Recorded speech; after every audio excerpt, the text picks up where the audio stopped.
Assalamualaikum warahmatullahi wabarakatuh. Yang terhormat kepada Ibu Endah Purwanti sebagai dosen pengampu dan Kak Candiki sebagai asisten dosen, kami di sini dari kelas ITB T3, kelompok C3 ingin mempresentasikan hasil mengenai permukaan material. Sebelumnya, kami izin memperkenalkan diri terlebih dahulu. Di sini ada saya sendiri, Karina Farata Raisa, dengan NIM akhir 185221040.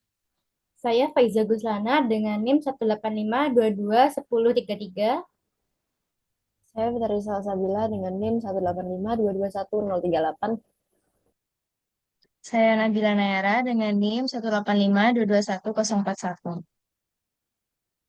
Tujuan dari praktikum kami sendiri ini menentukan ukuran pori dan sudut kontak material. Untuk latar belakang, pengamatan permukaan material merupakan salah satu metode untuk mengetahui karakteristik dari suatu material dengan menggunakan alat bantu mikroskop. Pengukuran sudut kontak merupakan salah satu metode yang dikembangkan untuk menentukan karakteristik permukaan material dan kemampuan interaksi antara permukaan yang mempunyai perbedaan sifat mekanis, fisik, kimiawi, dan biologis. Dari hasil pengukuran sudut kontak akan memperoleh informasi energi permukaan, hidrofilitas, kekasaran, dan heterogenitas permukaan. Studi pustaka, interaksi antara permukaan dapat terjadi antara permukaan padatan dengan padatan, padatan dengan cairan, atau cairan dengan cairan. Menurut Expo et al., ketika padatan dan cairan mengalami kontak, maka cairan akan menggantikan lapisan udara pada permukaan padatan, sehingga terbentuk antarmuka padat cair atau yang disebut dengan fenomena keterbasahan atau wettability.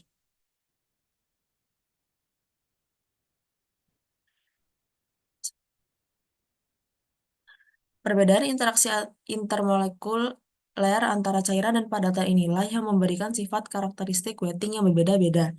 Perilaku tetesan cairan pada permukaan padat dapat diklasifikasikan sebagai berikut. Permukaan padatan dengan sudut kontak kurang dari 90 derajat termasuk kategori hidrofilik. Kemudian, permukaan padatan pada sudut kontak lebih dari 90 derajat masuk kategori hidrofobik. Permukaan padatan dengan sudut kontak kurang dari 10 derajat termasuk kategori superhidrofilik. Dan permukaan padatan dengan sudut kontak lebih dari 190 derajat termasuk kategori superhidrofobik. Untuk alat dan bahan yang dibutuhkan, untuk dari alat sendiri itu ada mikroskop digital, kamera, pipet tetes, software pengolah gambar ImageJ, dan bahannya ada sponge, gabus, membran anion, plastik, kaca preparat, kertas, dan hidroksiapatit.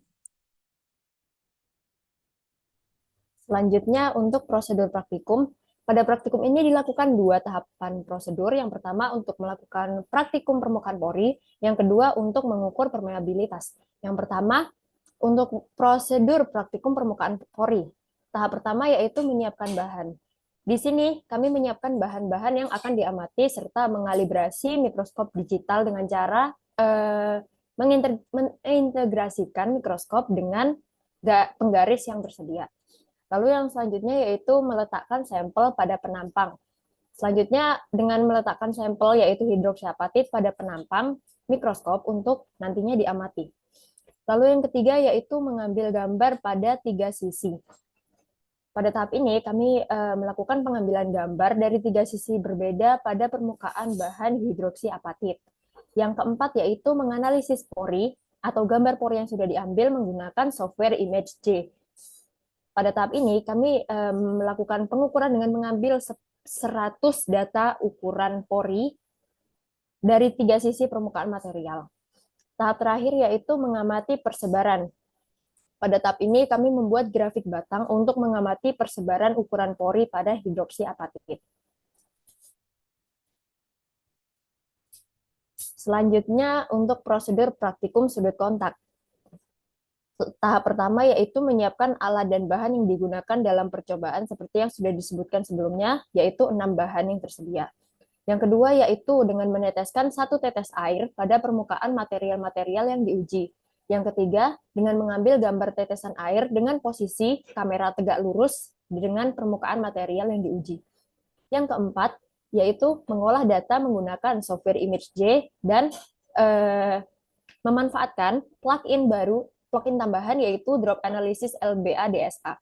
Yang terakhir yaitu mengatur peletakan garis kontur dan pemrosesan gradient energi untuk memperoleh sudut kontak dari material yang kami uji. Selanjutnya dari data dan grafik persebaran ukuran pori hidroksiapatit. Grafik ini didapatkan dengan cara memetakan 100 data ukuran pori dari hidroksiapatit yang telah kami tangkap sebelumnya. Dari pengamatan grafik yang kami buat, didapatkan bahwa ukuran diameter pori terbanyak berada pada rentang 7 mm sampai 20 mm dengan jumlah data 38. Sedangkan jumlah data tersedikit yaitu berada pada range 72 mm sampai 85 mm serta 85 mm sampai 98 mm. Hal ini artinya pada material hidroksiapatit rata-rata ukuran porinya yaitu 29,4835. Ukuran rata-rata pori ini didapatkan karena persebaran ukuran pori hidroksiapatit yang memiliki nilai rendah hingga nilai yang tinggi, yaitu range 98 mm. Selanjutnya, kami juga mendapatkan nilai standar deviasi 17,356 mm.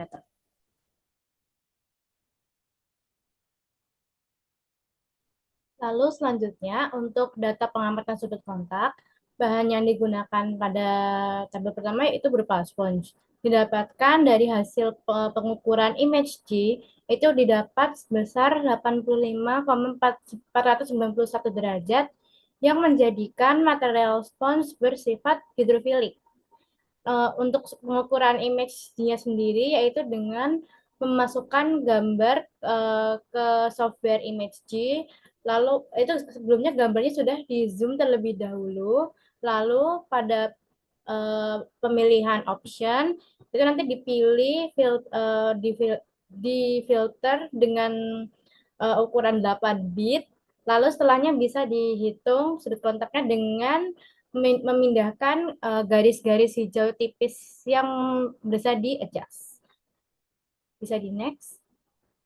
Lalu untuk selanjutnya, material styrofoam didapatkan sudut kontak dari pengukuran image G yaitu 118,455 derajat yang menjadikan material styrofoam bersifat hidrofobik. Selanjutnya, lalu pada material ketiga, menggunakan material berupa membran amnion atau plasenta.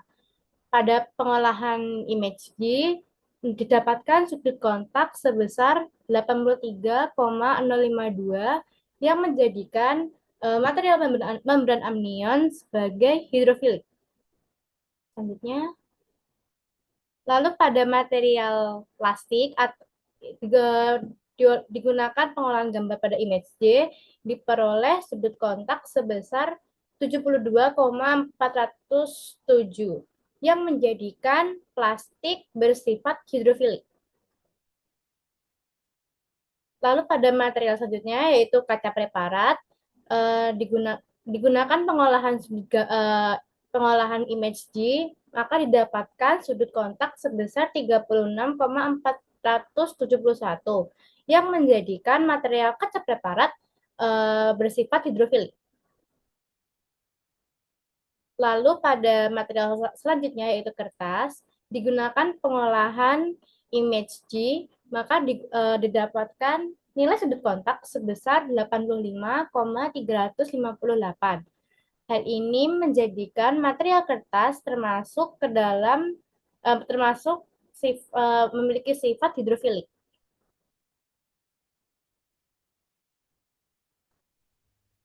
Selanjutnya yaitu pembahasan dan pembedahan terkait data-data dari ukuran pori. Yang pertama, ukuran pori.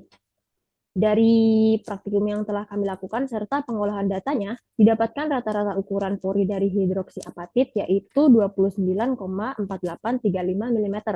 Nah, ukuran pori pada material hidroksiapatit sendiri tentunya dipengaruhi oleh beberapa hal. Yang pertama yaitu metode pembuatan material itu sendiri. Yang kedua yaitu perbedaan komposisi atau distribusi bahan pada material hidroksiapatit.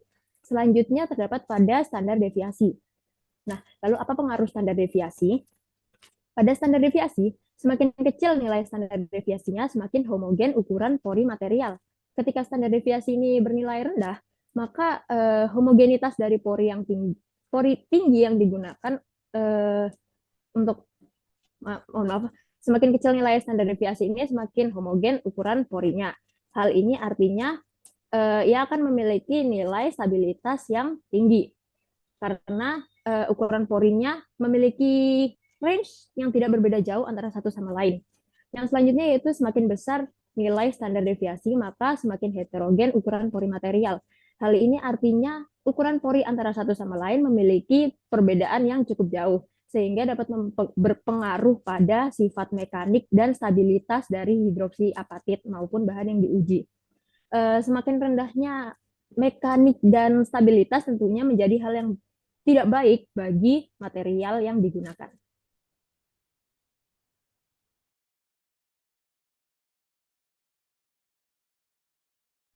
Selanjutnya, untuk pembahasan sudut kontak, berdasarkan hasil pengujian yang dilakukan, diperoleh material sponge, membran amnion, plastik, kaca preparat, dan kertas bersifat hidrofilik. Sementara, hanya styrofoam, material yang bersifat hidrofobik. Menurut literatur, material plastik seharusnya bersifat hidrofobik karena struktur kimianya yang cenderung nonpolar. Plastik umumnya terbuat dari polimer hidrokarbon yang memiliki rantai panjang atom karbon dan hidrogen, seperti polietilen dan polipropilen. Struktur ini menyebabkan molekul plastik tidak memiliki kemampuan untuk membentuk ikatan hidrogen dengan molekul air yang bersifat polar. Karena air adalah molekul polar dan plastik merupakan molekul non-polar. Keduanya tidak saling tarik-menarik sehingga air sulit untuk menempel atau meresap pada permukaan plastik. Akibatnya, plastik menjadi bersifat hidrofobik, di mana ia cenderung menolak air dan tidak mudah basah. Berbeda dengan material yang bersifat hidrofilik yang dapat menarik dan menyerap air. Selanjutnya, menurut literatur, material styrofoam bersifat hidrofobik karena terdiri dari polimer yang sebagian besar tidak polar. Molekul-molekul nonpolar ini tidak dapat membentuk ikatan hidrogen dengan molekul air, sehingga kohesi antar molekul air lebih kuat dibandingkan adhesinya terhadap permukaan styrofoam. Akibatnya, air akan membentuk tetesan di atas styrofoam daripada tersebar.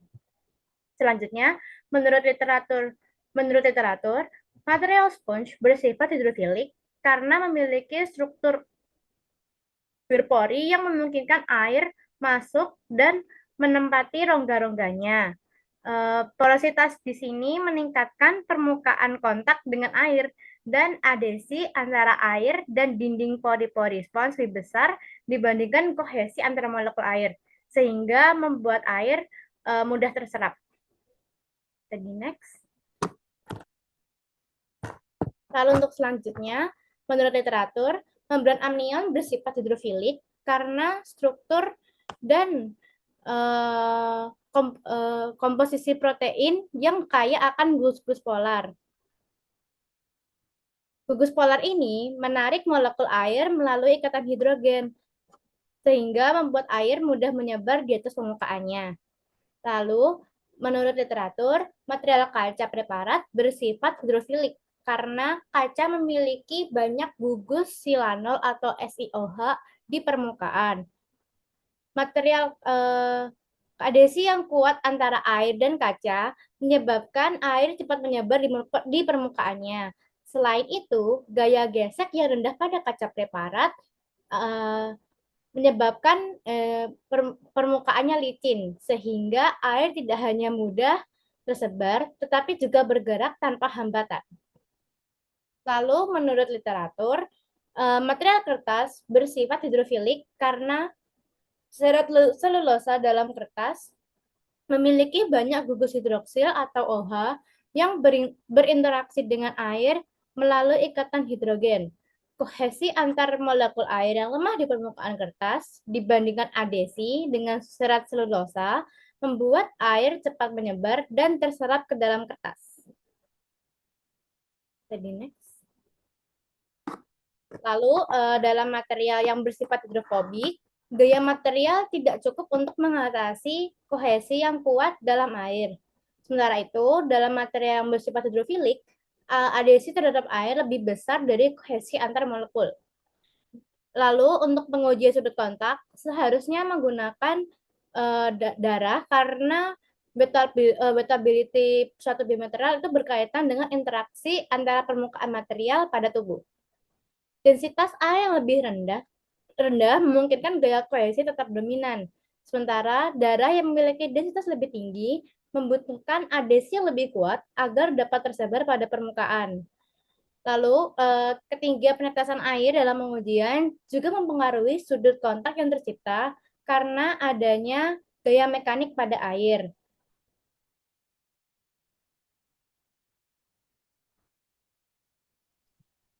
Baik, selanjutnya yaitu kita akan membahas mengenai urgensi pengukuran sudut kontak. Urgensi dari pengukuran sudut kontak itu sendiri, yang pertama yaitu dapat menentukan sifat permukaan suatu material. Sudut kontak dapat membantu menentukan apakah suatu permukaan itu bersifat hidrofobik ataupun hidrofilik. Nah, sudut kontak besar itu biasanya eh, di atas 90 derajat itu menandakan permukaannya hidrofobik, sedangkan sudut kontak kecil kurang dari 90 derajat menandakan permukaan tersebut hidrofilik. Kemudian yang kedua, mengetahui pengaruh antara gaya adhesi dan kohesi. Nah, sudut kontak juga merefleksikan keseimbangan antara gaya adhesi dan juga gaya kohesi, di mana semakin tinggi sudut kontaknya, semakin kuat kohesi antar molekul cairan daripada adhesi terhadap permukaan. Kemudian, ia juga menghasilkan tetesan yang lebih bulat. Sebaliknya, sudut kontak yang rendah menunjukkan adhesi yang kuat antara cairan dan permukaan sehingga cairan akan lebih menyebar. Kemudian yang ketiga, untuk menentukan material apa yang akan digunakan untuk kasus biomaterial tertentu. Dalam pengembangan biomaterial, pengukuran sudut kontak sangat berguna untuk menilai interaksi permukaan material dengan cairan biologis seperti darah ataupun cairan tubuh yang lainnya. Nah, material dengan sudut kontak tertentu itu dapat mendorong ataupun menghambat penempelan sel atau protein yang sangat penting dalam pembuatan implan. Misalnya, implan yang memerlukan biokompatibilitas yang tinggi itu akan dirancang agar permukaannya memiliki sudut kontak yang mendukung adhesi sel yang optimal, yang pada gilirannya mendukung proses penyembuhan ataupun integrasi dengan jaringan tubuh. Kemudian selanjutnya yaitu membahas mengenai urgensi dari ukuran pori. Ukuran pori merupakan parameter yang penting yang dapat mempengaruhi berbagai sifat material seperti permeabilitas, absorpsi, dan kemampuan material yang menyaring ataupun menyerap cairan. Struktur berpori pada scaffold itu akan memungkinkan terjadinya infusel dan juga menyediakan ruang untuk pertumbuhan jaringan tulang. Ukuran pori itu harus ideal disesuaikan dengan kebutuhan pasien karena hal tersebut akan mendukung proliferasi sel, adhesi, dan juga diferensiasi sel. Nah, menurut dari jurnal Swain tahun 2009, ukuran pori hidroksiapatit yang ideal untuk bone filler adalah sebesar 1.400 hingga 400 mikrometer. Nah, ukuran pori-pori yang lebih dari 100 mikrometer itu berperan penting dalam mempercepat transport sel dan ion dalam penggunaannya sebagai scaffold tulang, seperti jurnal yang telah saya lampirkan di sebelah kanan. Selanjutnya yaitu persebaran pori yang ideal itu seperti apa? Untuk membuat persebaran pori scaffold yang ideal, maka terdapat beberapa hal yang perlu diperhatikan. Di antaranya adalah ukuran pori, ukuran porositas, interkonektivitas pori, dan juga kekuatan mekaniknya. Semakin banyak porositas yang terdapat pada benda uji, maka semakin rendah kekuatannya. Porositas itu akan berpengaruh kompresif terhadap strength, juga nilai di mana semakin tinggi tingkat porositas sampel, maka semakin rendah nilai kompresif strength-nya yang dinyatakan sampel akan semakin rapuh. Next. Nah, kemudian di sini dari percobaan yang telah kita lakukan didapatkan sebuah kesimpulan. Yang pertama, rata-rata ukuran pori adalah sebesar 29,4835 mm dan rata-rata tersebut didapat dari hasil penjumlahan semua data kemudian dibagi dengan nilai N-nya yaitu 100. Kemudian persebaran porinya itu bervariatif. Hal tersebut dapat terjadi karena pengaruh perbedaan struktur kristal akibat pergantian ion, lingkungan, kimia, dan juga degradasi. Kemudian sudut kontak berpengaruh dalam menentukan wettability, gaya adhesi, dan kohesi suatu material, di mana Ketika sudut kontaknya di atas 90 derajat, itu menandakan dia permukaan hidrofobik, dan ketika dia di bawah 90 derajat, maka dia dinyatakan sebagai hidrofilik. Kemudian pengukuran sudut kontak plastik itu kurang sesuai karena ia pada percobaan menunjukkan sifat hidrofilik, sedangkan pada literatur material plastik umumnya bersifat hidrofobik. Nah, sebagian besar plastik itu terbuat dari rantai polimer nonpolar seperti polietilena, polipropilena, dan yang lainnya karena air adalah molekul polar. Ia tidak mudah berikatan dengan permukaan nonpolar. Akibatnya, molekul air itu seharusnya tidak menempel pada permukaan plastik dan lebih suka membentuk tetesan daripada menyebar. Namun, saat ini ada pula plastik yang bersifat hidrofilik, di mana plastik yang hidrofilik tersebut biasanya terbuat dari selulosa. Bioplastik yang menggunakan bahan dari selulosa itu memiliki hidrofilik sehingga dapat menyerap air yang disebabkan adanya gugus hidroksil pada struktur rantai selulosanya. Cukup sekian penjelasan dari kelompok kami, kurang lebihnya mohon maaf. Wassalamualaikum warahmatullahi wabarakatuh.